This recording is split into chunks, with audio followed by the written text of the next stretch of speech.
Hello dear doctor, હું doctor Pranav Dave, homeopathic practitioner. આજે આપ સૌની સમક્ષ હિપ જોઈન્ટના પેઇનની બાબતમાં ચર્ચા કરવા માગું છું. પેઇન ઇન હિપ જોઈન્ટ એ એક અગત્યનો મુદ્દો છે કે જેના 3 ભાગમાં આપણે એને ડિવાઈડ કરી શકીએ.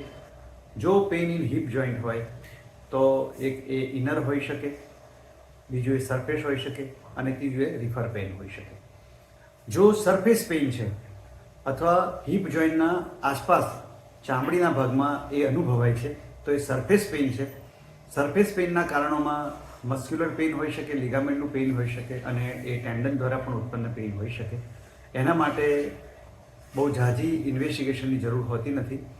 હોટ વોટર ફોમેન્ટેશન અથવા કોલ્ડ પેકથી અને રેસ્ટથી એ આવી જતું હોય છે. જો તેમ ન થાય તો કન્સલ્ટન્ટની સલાહ અનિવાર્ય બને છે અને એ જે સલાહ આપે તે મુજબ એના ઇન્વેસ્ટિગેશન કરવાના હોય છે. બીજું પેઇન છે ઇનર. ઇનર પેઇન એટલે હિપ જોઈન્ટના અંદર થતું પેઇન, બોનની અંદરથી આવતું પેઇન.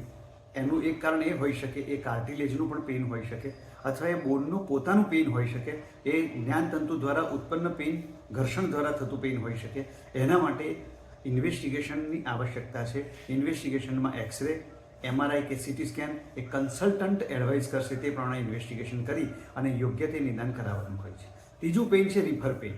હિપ જોઈન્ટના કારણે રિફર પેઇન થતા હોય અને એની 2 જગ્યા છે. એક છે એ પેઇન ઇન લોઅર બેક એટલે કે કમરના તળિયાના ભાગમાં દુખાવો અને બીજો છે પેઇન ઇન ગ્રોઇન એટલે કે જાંઘમાં થતો દુખાવો. આ 2 પ્રકારના પેઇન રિફર્ડ પેઇન તરીકે હિપ જોઈન્ટના ગણવામાં આવે છે અને બંનેના માટે ઇન્વેસ્ટિગેશન અગત્યનું છે.